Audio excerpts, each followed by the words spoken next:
Bonjour bien-aimés dans le Seigneur Jésus-Christ et bienvenue dans la suite de la série Victoire sur les enseignements de la prospérité. Aujourd'hui, Jésus-Christ nous enseigne le rôle de la restitution dans le détachement de l'évangile de prospérité. Je tiens à rappeler que nous sommes pratiquement à la fin de ce chapitre, le chapitre portant sur les enseignements de Jésus-Christ, sur la prospérité.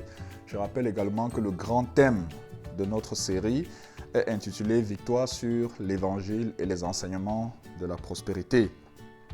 Nous sommes à l'avant-dernière partie et aujourd'hui nous lisons dans l'Évangile selon Luc au chapitre 19 du verset 1 au verset 10.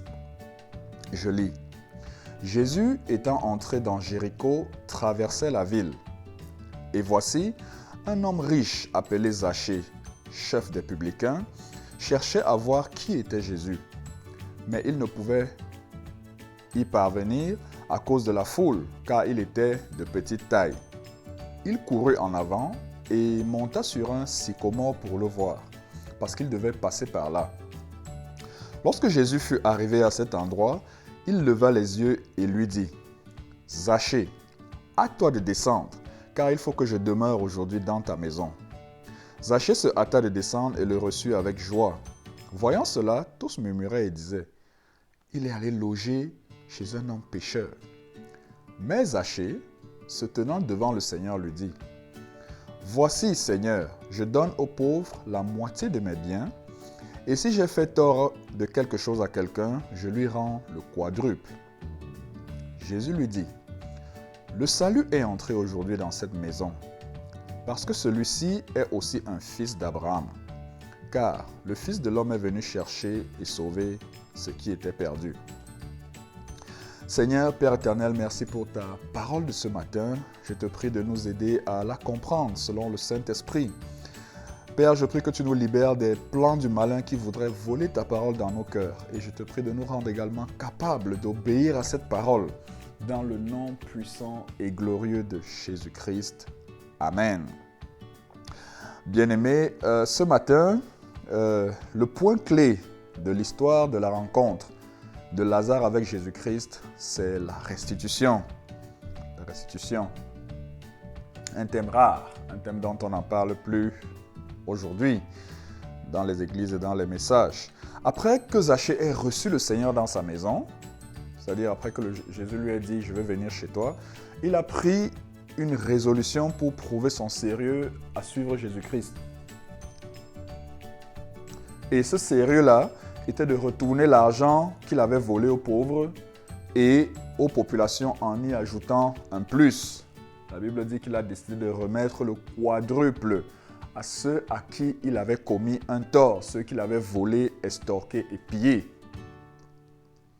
Il est clair que le Seigneur s'attend à ce que si quelqu'un a mal acquis des richesses, par exemple en faisant des levées de fonds dans les églises pour vivre une vie luxuriante, il est clair que cette personne doit rembourser ses fonds volés.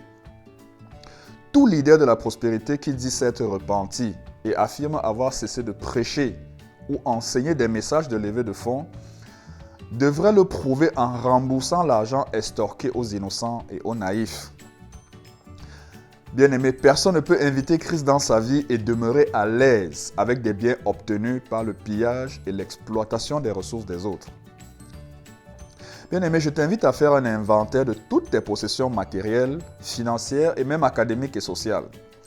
Si tu constates que l'une de ces choses qui t'appartient a été obtenue frauduleusement, recherche le meilleur moyen de le rembourser à qui de droit en y ajoutant un bonus, si tu le peux.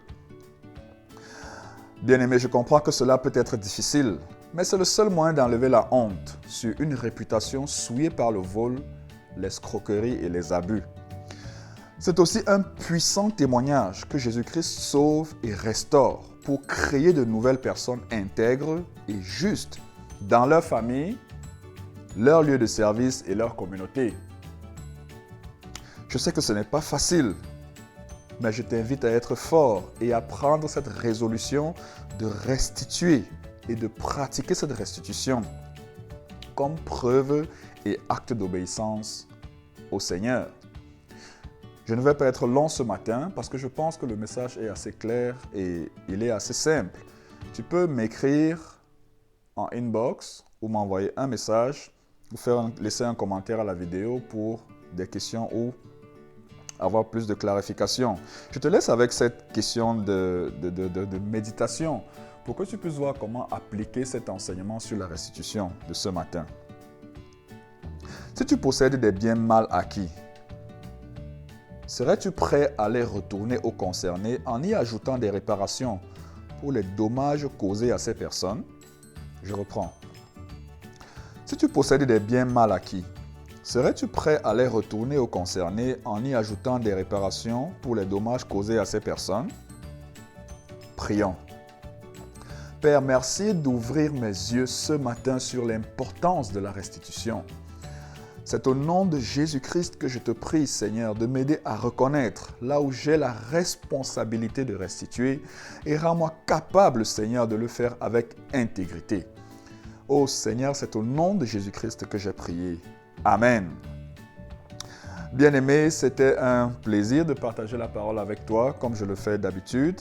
Une joie de te faire connaître ce que le Seigneur veut pour que tu vives une vie qui lui plaise. Et je t'invite à souscrire à ma chaîne YouTube, à aimer cette vidéo et aussi à la partager à d'autres personnes pour faire avancer le royaume de Dieu.